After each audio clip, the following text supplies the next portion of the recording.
બધાય જમ્યા તો છો ને? તો મોઢામાંથી જરાક બોલજો.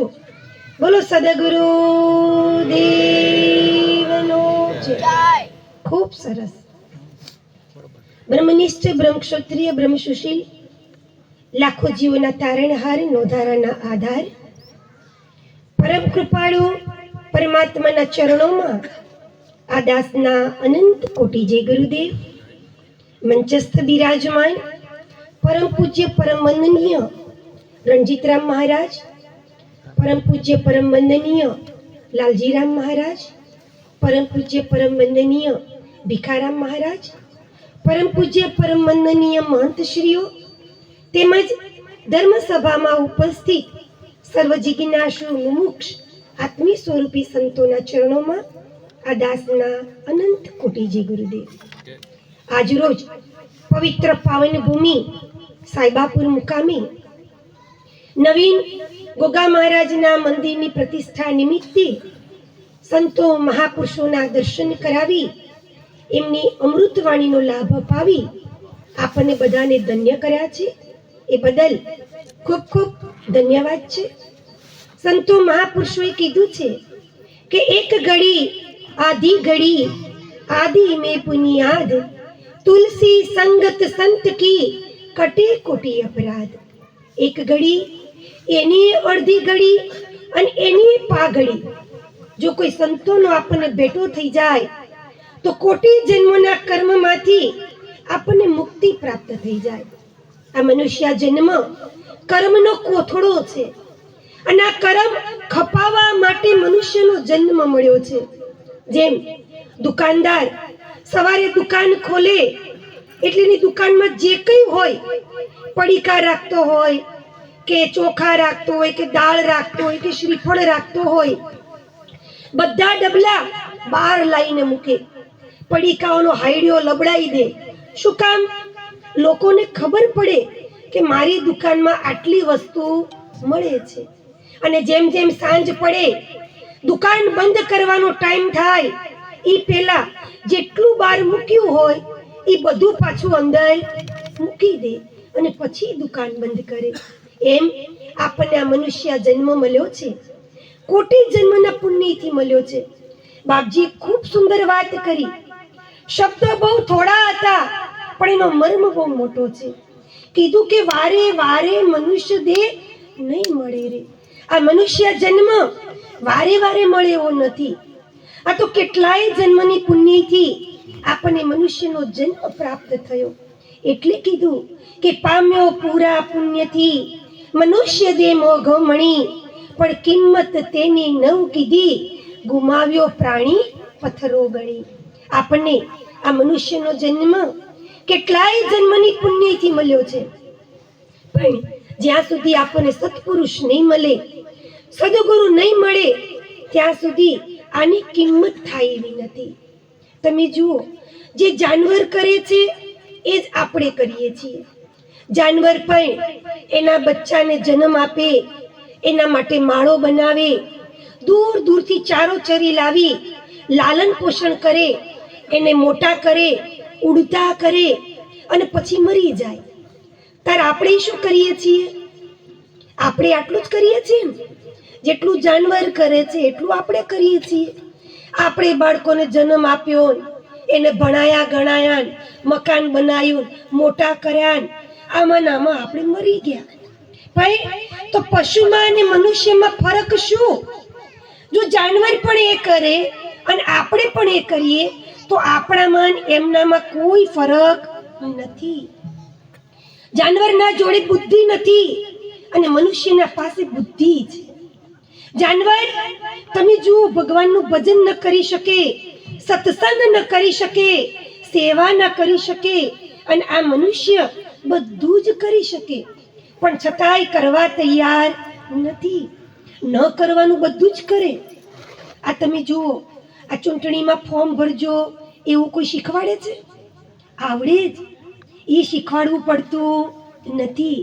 તારે એકમાંથી બે કેવી રીતે કરવા, લોકોનું કેવી રીતે પડાઈ લેવું, લોકોની નિંદા કેવી રીતે કરવી, ચુગલી કેવી રીતે કરવી, લોકોના ઘર કેવી રીતે હળગાવવા, આ કોઈ શીખવાડવું પડે છે? આના માટે કોઈ શાસ્ત્રો નહીં, કોઈ સંત એવું શીખવાડતા નથી, પણ છતાંય આપણને આવડે છે. લોકોના ઘરમાં દિવાળી ચોપીને રફ્ફુ ચક્કર, એક મિનિટે ઊભા રહેવા તૈયાર નથી. નારદજી તો સારા હતા કે લોકોના ઘરમાં સળગાવે પણ એમાંથી કંઈક સત્ય બહાર કાઢતા હતા. અને આજના નારદ હળગાયા સિવાય બીજું કંઈ કરતા નથી. પણ આ મનુષ્યનો જન્મ આપણને એના માટે નથી મળ્યો. વિચારજો, આ ફરી ફરીને અવસર નહીં મળે, એક વખત મળ્યો છે. જો આ અવસરે તમને સંતો મળ્યા, સદગુરુ મળ્યા, કીધું છે કે આમ નરમાંથી નારાયણ બની જવાય. પશુ કી પન્યા બન થે, નર્તન કછું ન હોય, જો નર કરે ઉત્તમ કરણી તો નરસે નારાયણ હોય. આ મનુષ્ય ધારે તો નરમાંથી નારાયણ બની શકે. નારાયણ બનવા માટે આપણને બધાને આ શરીર મળ્યું છે, પણ આપણે આ શરીરનો સદુપયોગ કરતા નથી. આમ તમે જોવા જઈએ, ભજન ગવડાવવાનું કહીએ તો કે અમે ક્યાં ભણેલા છીએ, તમને આવડે? અમને ગાતા આવડતું નથી. ભજન માટે કોઈ ભણતરની જરૂર નથી. આગળના ઇતિહાસમાં તમે જુઓ કે એવી અભણ સન્નારીઓ, જેને સ્ત્રી કેવું પણ દુર્લભ છે, ગંગા સતી, પાનબાઈ, મીરાબાઈ, લોયણ, તોરલ, જે કોઈ સ્કૂલમાં પગ નતો મૂક્યો, પણ છતાંય એમના ભજન ઉપર આજે પીએચડી લોકો થાય છે. એમના ભજન ઉપર અભ્યાસ કરે છે, પણ છતાંય એ ભજનના શબ્દોને પામી શકાતા નથી. કારણ કે ભજન માટે ભણતરની જરૂર નથી, ભજન માટે ભાવની જરૂર છે. આપણે અભણ છીએ, છતાંય પૈસામાં ગોટાળો કરતા નથી. માળા ફેરવવાની હોય તો રામ રામ ચૂકી જવાય, અને માળા ફેરવતા ફેરવતા ફટાફટ પાણી કાઢજો, હો મારું મોડું થાય છે, ફટાફટ જમવાનું કાઢજો. એટલે જો પેલું કૂતરું ઘરમાં આવ્યું, માળા ફેરવતા ફેરવતા બધું દેખાય, પણ રામ દેખાતો નથી. અને પૈસા ગણતા હોય ત્યારે, પૈસા ગણતા હોય ત્યારે એટલું એકાગ્રચિત્ત હોય, ગમે તેવા અભણ હોય પણ એમાં ભૂલ પડતી નથી. બજારમાં તમે કોઈ વસ્તુ લેવા જાઓ, 5 રૂપિયાની ખોટ ખાઈને આપણે આવતા નથી. કારણ કે જેટલી લગની, જેટલી પ્રીતિ આ માઇક જગતમાં છે, જેટલી લૌકિક વ્યવહારમાં છે, એટલી પ્રીતિ પરમાત્મા માટે નથી. અને જ્યાં સુધી પરમાત્મા માટે પ્રીતિ નહીં થાય, ત્યાં સુધી આ મનુષ્ય જન્મ આપણો એળે છે. આ મનુષ્ય જન્મ આપણો વ્યર્થ છે. આ મનુષ્ય જન્મ એને પામવા માટે, એને ઓળખવા માટે આપણને મળ્યો છે, પણ આપણે એને ઓળખતા નથી અને બાકી બધાને ઓળખીએ છીએ. ગીતાની અંદર પણ પહેલું જ વાક્ય છે કે તું કોણ ઈ ઓળખ, તો તારે બીજા કોઈને ઓળખવાની જરૂર પડશે નહીં. પણ આપણને નથી ઓળખતા અને બાકી બધાને ઓળખીએ છીએ. એક સગો આપણા ઘેર 40 વર્ષે આવે, 50 વર્ષે આવે તો આપણે ઓળખતા નથી. તરત જ કહીએ કે ભાઈ કયા ગામથી આયા, કોના દીકરા છો. ઘણા ટાઈમે આયા એટલે ઓળખાતા નથી. જો 40 વર્ષે આપણો સગો આપણને ઓળખાતો નથી, તો આપણે વૃદ્ધાવસ્થાએ ભગવાનને ઓળખવા નીકળીશું તો ક્યાંથી ઓળખાશે? એ ભગવાન પણ ઓળખાય એવા નથી. એટલે સંતોએ કીધું છે કે રામ ભજી લે પ્રાણિયા, પછી ભજાશે નહીં. આ કાયા તારી જર્જરી થશે અને પછી બેઠું રહેવાશે નહીં. આ કાયા જર્જરી થાય પછી બેઠું નહીં રહેવાય. અને અત્યારે તો આ કાયા જર્જરિત થવા માટે વૃદ્ધાવસ્થાની રાહ જોવાની બહુ જરૂર નથી. અત્યારે ખાણીપીણી એવી થઈ ગઈ, આપણા વ્યવહારો એવા થઈ ગયા, વાતાવરણ એવું થઈ ગયું કે હવે તો 50 વર્ષનું જીવન એટલે બહુ થઈ ગયું. હવે 100 વર્ષની અપેક્ષા રાખવાની જરૂર નથી. આ તો બાપજી જેવા બાપ કે પુણ્યશાળી આત્મા છે. આટલી ઉંમરે તમે જુઓ કેટલી ઉંમર છે એમની, છતાંય બેઠા છે, ખુમારીથી બોલે છે. અને હમણાં આપણે જોજો કલાક થાય એટલે આગુ પાછું ચાલુ થઈ જશે. કારણ કે એ મહાપુરુષને ભજનની કિંમત ખબર છે કે નહીં કર્યા તો મર્યા, અને આપણને ખબર નથી. આપણ તો એમ જ છે કે ભજન કરે એ મરવાના અને કરે છે એ મરવાના. મરવું જ છે તો હું ખાવા તબલા તોડવા છે. પણ બાપ, મરવામાં ફરક છે. આગળના મહાપુરુષો રામ, કૃષ્ણ, ઈસુ, મોહમ્મદ જેવા નથી છતાંય અડધી રાત્રે યાદ કરવા પડે છે. આપણા સગા નથી છતાંય એમના મંદિરે જઈ માથા નમાવવા પડે છે. તો એમને એવું કયું જીવન જીવ્યા કે નથી છતાંય એને યાદ કરવા પડે છે. અને આપણે એવું કેવું જીવન જીવીએ છીએ કે આપણે છીએ તોય આપણને કોઈ રામ રામ કહેવા તૈયાર નથી. વિચાર કરજો, આપણા ઘરમાં આપણા છોકરા આપણને કદી વંદન કરે છે? કેમ? આપણે એવું કેવું જીવીએ છીએ કે આપણા સંતાનો આપણને વંદન ન કરે? આપણી સંપત્તિમાં ભાગ લે, આપણા સંસ્કારમાં ભાગ લે, આપણા વારસામાં ભાગ લે, તો આપણી ભક્તિમાં ભાગ કેમ ન લે? પણ આપણે કરી હોય તોય કરે ને. આ તો કૂવામાં હોય તો હવાડામાં આવે. અત્યારના પેઢી ખૂબ જાગૃત છે. અત્યારના યુવાનો, દીકરા દીકરીઓ ખૂબ કેપેબલ છે. માત્ર એને રસ્તો બતાવવાની જરૂર છે. જો એક વખત એને સાચો રસ્તો મળી જાય તો બાપ, આપણે ભક્તિ નથી કરી એવી ભક્તિ આજના યુવાનો કરવા તૈયાર છે. પણ આપણે ભક્તિમાં કદી હરખાઈ લાયા નથી. ભક્તિમાં ગયા હોય તોય લાકડા લડાવતા આવીએ. તમે જુઓ, એક જાનવરમાંથી શીખવા જેવું છે કે પંખીઓ સળીઓ ભેગી કરી માળો બનાવે, અને આ માણસ હળીઓ કરી બનેલા માળા વિખરાઈ નાખે. આનું કોઈ ઠેકાણું નહીં. આ તો એક વખત એક બાપજીએ ચેલાને જ્ઞાન આપતા પહેલા કીધું કે બેટા, રોજ તારે 3 માળા ફેરવવા. એટલે આને હવારમાં ઉઠી ઝાડ ઉપર ચડી ગયો અને કાગડાનો માળો ફેરવે, કબૂતરનો ફેરવે. એના ઘરના કી હું કરો છો? કે બાપજીએ કીધું છે માળા ફેરવજો. અલ્યા બાપા, બાપજી ઈ માળા ફેરવવાના કીધા નતા, મને ની માળા ફેરવવાની કીધી હતી.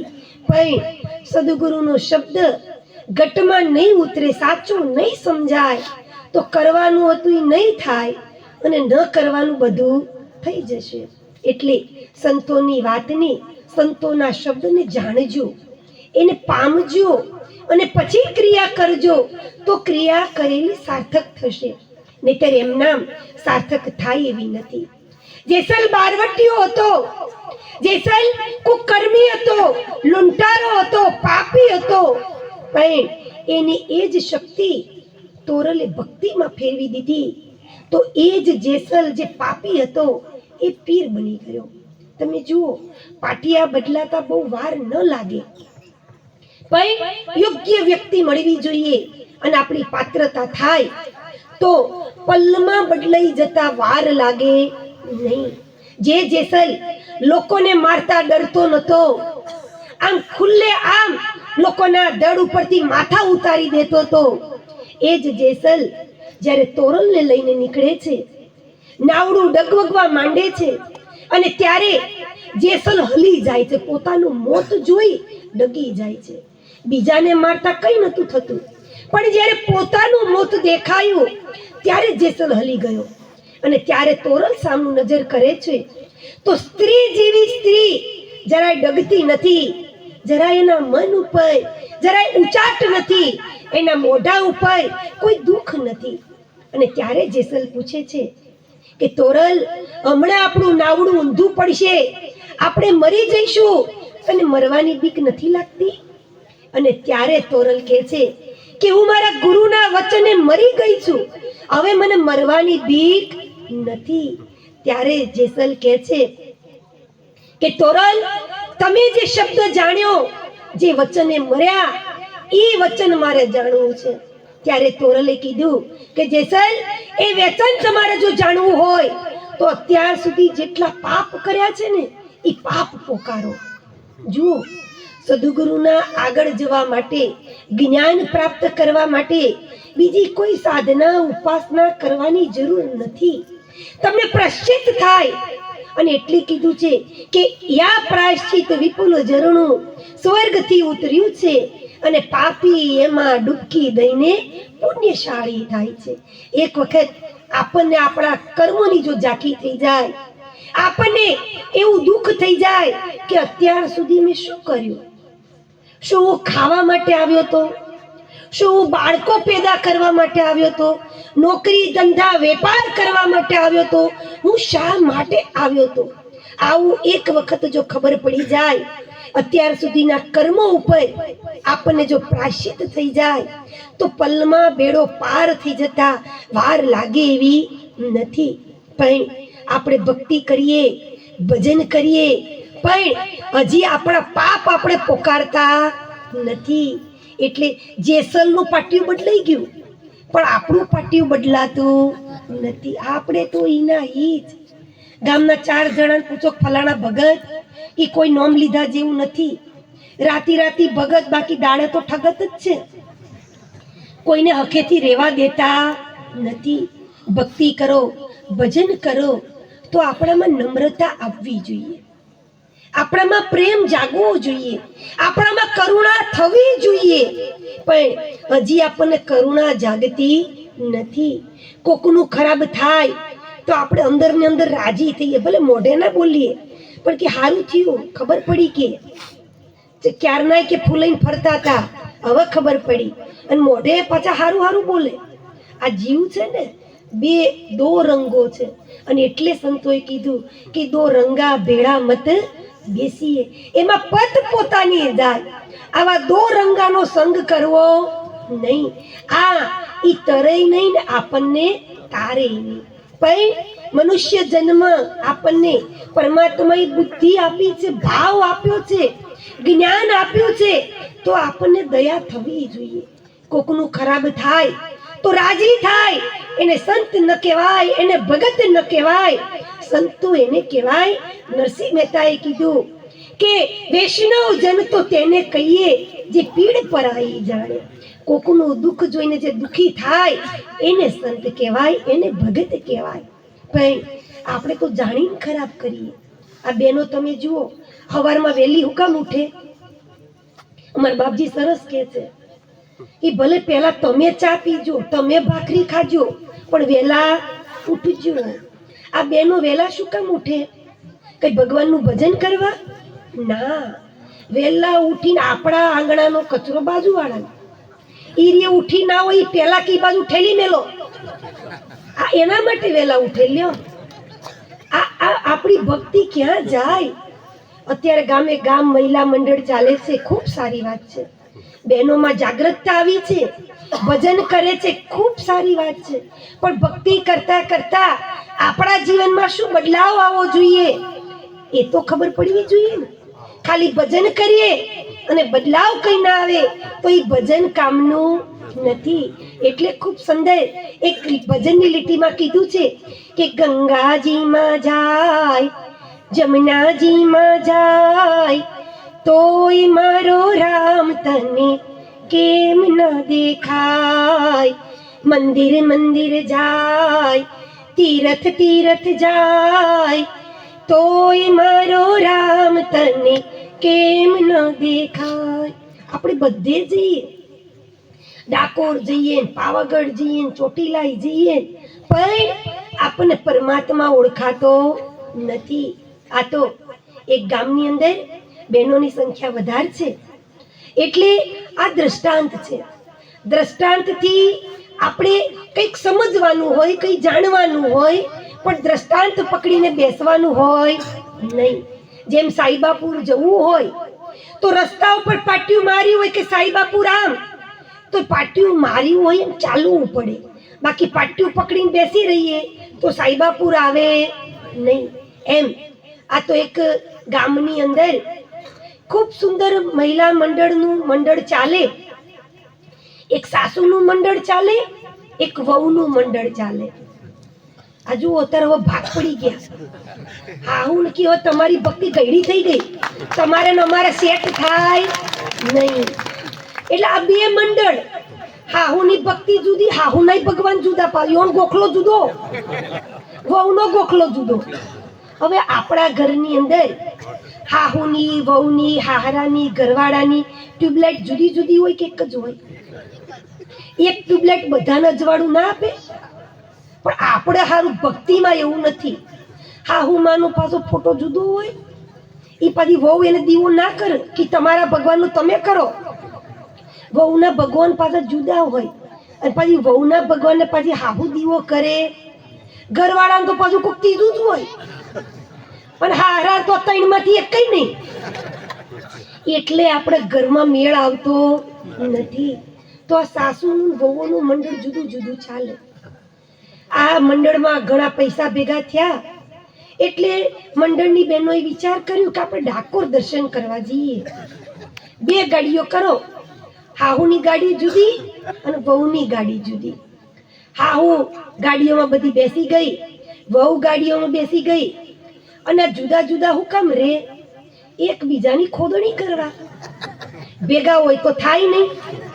અલગ બે, હાહુ હોય એ વહુની નિંદા કરે અને વહુ હોય એ સાસુની નિંદા કરે.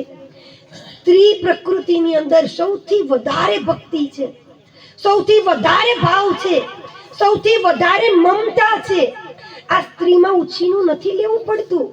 આને ભગવાને જે મોબાઈલની અંદર અમુક મેમરી સાથે ફિટ આવે અને અમુક નખાવી પડે એ આવતી નથી. તો સ્ત્રીની અંદર દયા, પ્રેમ, કરુણા, મમતા આ બધું ભગવાને આ શરીરના સાથે ફિટ આપ્યું છે. આ મેમરી નખાવી પડતી નથી. પછી ઈર્ષા, અધિખાય, જુઠ્ઠું બોલવું, કોકનું લઈ લેવું, પડાઈ લેવું, એ નાખવું પડે છે. ઈરવી હોતું નથી.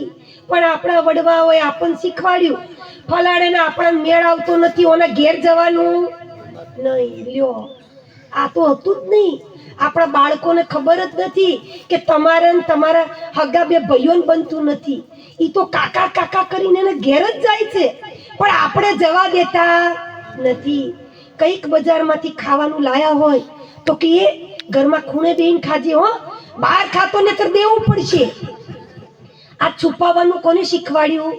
આપણે શીખવાડ્યું. બાળક તો બિચારો કોરી સ્લેટ હતો, એને કઈ ખબર નથી. ઘરમાં બાપા ઊંઘ્યા હોય, ઉઘરાણીઓ આવે એટલે કે તાર ડોહો છોકરાને શીખવાડ્યું, કહી દેજે કોમે ગયા છે, ઘેર નથી. આ જુઠ્ઠું બોલવાનું કોને શીખવાડ્યું? આપણે શીખવાડ્યું. આ જીવ પૂનમ ભરે, 11 ભરે, ગુરુવાર ભરે, પણ બેંકના હપ્તા નો ભરે. એ હપ્તા વાળો બાપડો ઓટા ખાય. આયો હપ્તા ભરે. પેલા માતાજી બાપડા કાંઈ નથી કેતા, કઈ ચાલતો ચાલતો આય, આડોટતો આય, જે લીધું છે એ ચૂકવો. તો પેલા બાપડો આ ચાલ ચાલ કરે, પણ આયર્યો પર હુજતું નથી. તો સાસુઓ બધી બેસી ગઈ, વહુ બેસી ગઈ, ગાડી ઉપડી. આગળ થોડીક ગાડી ગઈ એટલે પેલી વહુ ડ્રાઈવરને કે ભાઈ આપણી ગાડી પાછળ રહેવી જોઈએ, તું તાર ધમધમાય. હાહુ કરતા આપણી ગાડી આગળ જવી જોઈએ. આમ ઈરિયાઈ હું કરે? આખી જિંદગી કશું કર્યું નથી. આ તો હું હારા ઘરની, તો એઓનું ઘર કરીને રહી.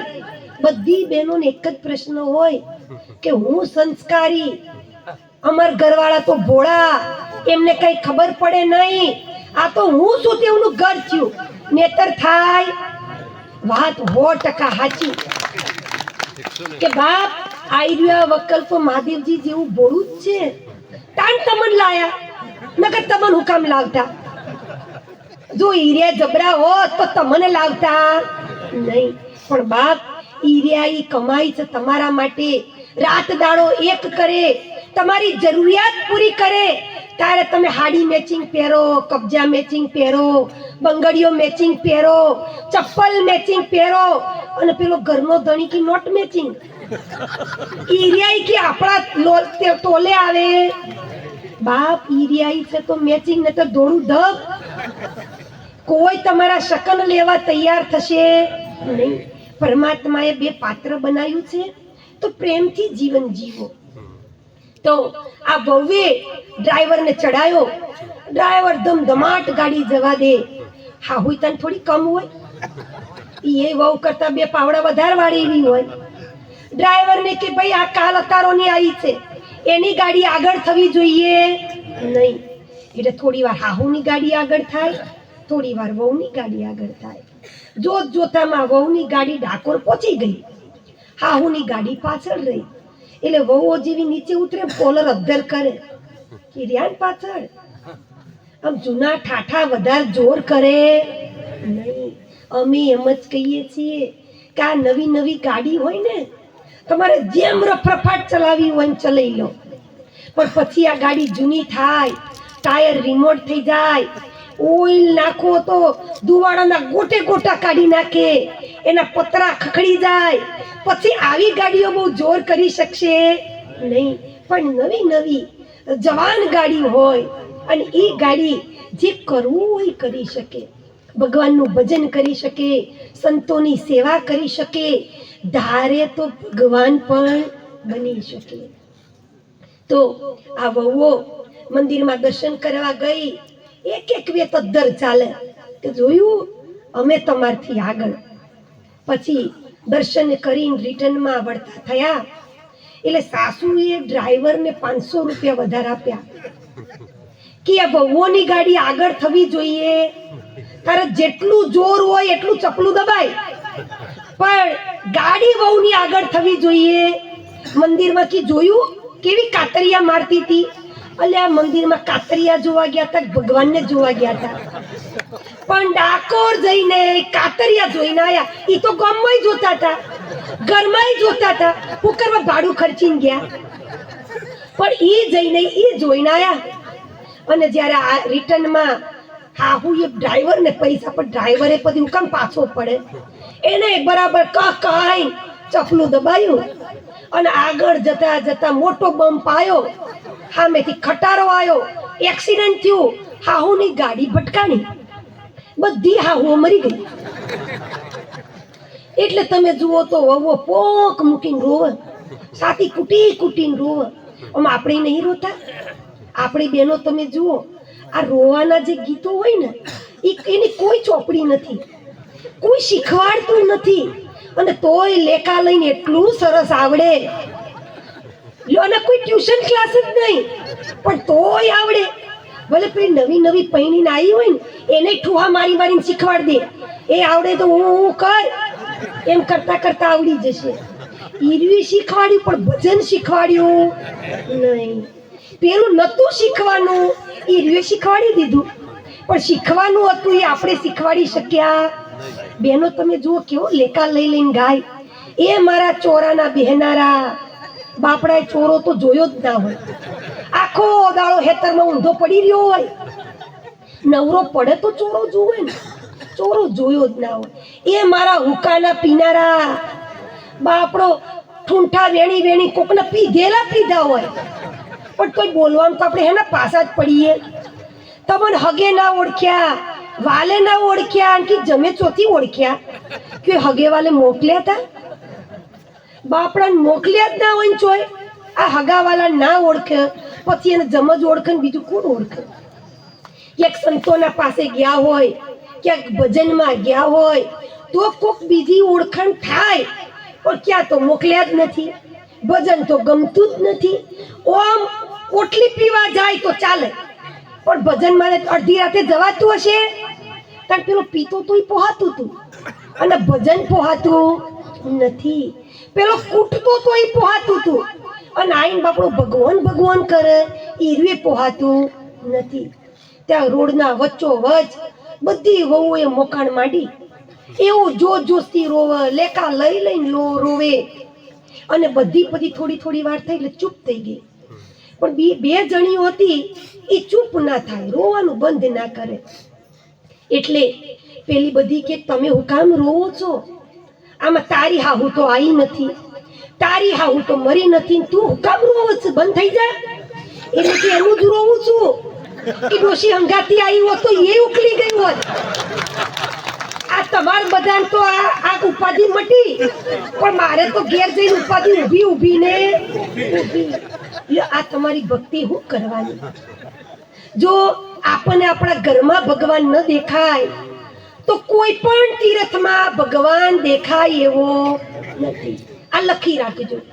આપણા સાઈબાપુર ગામનો સુરદાસ જે ગામમાં ભાળતો નથી, એને તમે 4 ધામની જાત્રા લઈ જાઓ, 68 તીર્થ લઈ જાઓ, એ બાપડો શું ભાળે? જે ગામમાં નથી ભાળતો એ 4 ધામની જાત્રામાં કશું ભાળે એવો નથી. એટલે બાપ પેલા તો ઘટમાં તમારી ચક્ષુને ખોલો, જુઓ કે બાપ આ 5 હાથનું પૂદગળ લઈને ફરવા વાળો હું કોણ? આ બોલવા વાળો હું કોણ? ખાવા વાળો હું કોણ? આ સૃષ્ટિને ઓળખવા વાળો હું કોણ? એનું ઓળખાણ કરો. તમે બોલો છો સાચું? તમે શું બોલો છો? મારો હાથ, મારો પગ, મારું મોઢું, મારી આંખ. તો મારું કહેવા વાળો કોણ? આપણે એને ઓળખતા નથી. અને એની ઓળખાણ નહીં થાય ત્યાં સુધી જગતમાં ગમે તેટલી ઓળખાણ કરેલી નકામી છે. સંતોએ એટલે કીધું કે તને તારી નથી ઓળખાણ તો પ્રભુને ક્યાંથી ઓળખે? જેને તને તારી ઓળખાણ નથી તો ભગવાન તને ઓળખાય એવો નથી. સૌ પહેલા પોતાને ઓળખો કે હું કોણ છું, હું ક્યાંથી આવ્યો, શું કામ આવ્યો, અને આ બધું કરીને હું ક્યાં જઈશ. જેમ આપણે કોક સાઈબાપુર ગામના છે, કોક આજુબાજુના ગામના છે, બધાને ખબર જ છે કે ભજન પત્યા પછી આપણે ક્યાં જવાનું. અને આપણે આપણા ઘરે જવા માટે એડ્રેસ લઈને આવ્યા છો કે મારા ઘરનું એડ્રેસ શું? મારા ગામથી કોઈ હંગાતે લઈને આવ્યા છો કે મારું ઘર ભૂલી જવું? તો એક દારૂડિયો એનું ઘર ભૂલતો નથી. એને ખબર છે ભલે ગમે તેટલો પીધેલો હોય પણ એને ખબર છે કે મારું ઘર કયું. જો દારૂડિયાને માટીનું ઘર ઓળખાય છે તો આપણા જેવા જ્ઞાનીઓને, બુદ્ધિશાળીને આ ઘર ઓળખાતું નથી કે આ ઘરમાં રહેવા વાળો મૂળ માલિક હું કોણ? અને જ્યાં સુધી એ નહીં ઓળખાય ત્યાં સુધી બધું જ કરેલું નકામું છે. એક વખત આ ઘટમાં બેસનારને ઓળખી લો. એટલે કીધું છે કે કોને બનાયો પવન ચરખો, એના ઘડનારાને પરખો. કોને બનાયો પવન ચરખો? આ પવન ચરખો કોને બનાયો અને એના ઘડનારો જો ઓળખાઈ જાય તો આપણું મનુષ્ય જન્મ સાર્થક થઈ જાય. ખૂબ સુંદર. આજે આપ બધાએ આ એક પ્રતિષ્ઠા મહોત્સવ રાખ્યો છે. તમે જુઓ, બધાના મોઢા ઉપર આનંદ છે, ઘણો ખર્ચો કર્યો છે, પણ પછી એવું ન થાય કે આ મંદિરની પ્રતિષ્ઠા પૂરતું ગામ ભેગું અને પછી મંદિરમાં કોઈ આવવા તૈયાર થાય નહીં. મંદિરમાં બાપડું કોઈ છોકરાએ ખાલી પ્રસાદી ખાવા જાય, બાકી મોટાને ટાઈમ રહેતો નથી. તો આપણે મંદિર બનાવ્યું તો ભલે બનાવ્યું, આ એક સંસ્કારનું પેલું પગથિયું છે કે આપણા ગામમાં મંદિર હોવું જોઈએ. ભાઈ આ મંદિરના પગથિયા ચડતા ચડતા ચડતા આપણે ક્યાં પહોંચવું છે એની આપણને ખબર હોવી જોઈએ. આ પેલું પગથિયું છે અને પેલા પગથિયાથી આગળ વધો તો આગળ બીજા પગથિયા મળશે અને એમ ચડતા ચડતા ચડતા તમને તમારી મંજિલ મળશે. અને જ્યારે મંજિલ વળી જાય ત્યારે પછી ખરા આનંદની પ્રાપ્તિ થાય. નહીતર ત્યાં સુધી સાચો આનંદ, વાસ્તવિક આનંદ પ્રાપ્ત થાય એવો નથી. એટલે ખૂબ બાપ આપ બધાના દર્શન કરી હું મારી જાતને ધન્યતા અનુભવું છું. બહેનોની સંખ્યા ખૂબ વધારે છે એટલે મારી માતાઓ બહેનોને હું વિનંતી કરું કે આગળ એવી સતી નારીઓ થઈ છે કે જેને ધર્મનો પાયો ટકાઈ રાખ્યો છે. એવી નારીઓ થઈ છે કે જેને ધર્મના થાંભલા બનીને ઊભી છે. તો આપણે એ જ નારી છીએ. આપણે એ જ સતી સાવિત્રી છીએ, એ જ અહલ્યા છીએ, એ જ કૌશલ્યા છીએ, એ જ કુંતા, એ જ દ્રૌપદી, એ જ છીએ આપણે બધા બાપ. તો આપણા સ્વરૂપનું આપણે ભાન કરો. આપણે માત્ર ને માત્ર કોકની વહુ બનવા માટે નહીં, ચૂલામાં રોટલા કરવા માટે નહીં, છોકરાને જણવા માટે નહીં, પણ આપણે એક એવી પરમ શક્તિ છીએ કે જે આખા જગતને આ ઉજાગર કરી રહી છે. તો એવી શક્તિનું ભાન કરો. આપણા બાળકોની અંદર માતા મદાલશાહે જેમ શિવાજીને પારણાની અંદર સંસ્કાર આપ્યા, તો એવા આપણા બાળકોને સંસ્કાર આપો. આપણું બાળક ક્યાંય પાછું ન પડે. જો એના જીવનમાં ધર્મ હશે, ભક્તિ હશે, તો પાછું નહીં પડે. બાકી ધર્મ નહીં હોય, ભક્તિ નહીં હોય, તો સત્તા સંપત્તિ તો આડા રસ્તે લઈ જશે. પણ ધર્મ હશે, ભક્તિ હશે, તો આપણું સંતાન ક્યાંય પાછું પડશે નહીં. અત્યારે માન બાપ બધાને ચિંતા છે. દીકરા હોય તોય ચિંતા છે, દીકરીઓ હોય તોય ચિંતા છે. જેમ જેમ દીકરા દીકરીઓ મોટી થાય ને, એ મા બાપને ઊંઘ આવતી નથી. કેમ? કે મારો દીકરો કે મારી દીકરી આડા રસ્તે ન જાય, કઈ ખોટું ન કરે, નામ ન ડૂબાડે. આની ચિંતા છે. કેમ? કે આપણા જીવનની અંદર ધર્મ નથી, આપણા જીવનની અંદર ભક્તિ નથી. જો ભક્તિ હોય તો બાપ ડરવાની જરૂર નથી. એટલે આપણા સંતાનોને આવા ભજન સત્સંગમાં લઈ જાઓ. જે મુસલમાનનો દીકરો 12 મહિનાનો હોય, મસ્જિદમાં જતો થઈ જાય, કુરાન પડતો થઈ જાય, રોજા રાખતો થઈ જાય, અને આપણે ગીતા હું ખબર જ નથી, રામાયણ શું ખબર નથી, ભાગવત શું ખબર નથી, કંઈ ખબર નથી.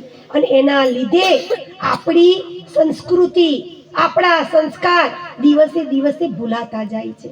પણ હું તો આપ બધાને વિનંતી કરું, ભણેલા ના હોય તો કંઈ નહીં, પણ આવા સંતોના સંગમાં રહેજો. આવા સંતો એ આપણને આપણી ઓળખાણ કરાવશે, આપણને આપણા નિજ ધામ સુધી લઈ જશે. તો આટલું કહી આગળ ઘણા બધા મહાપુરુષો બિરાજમાન છે.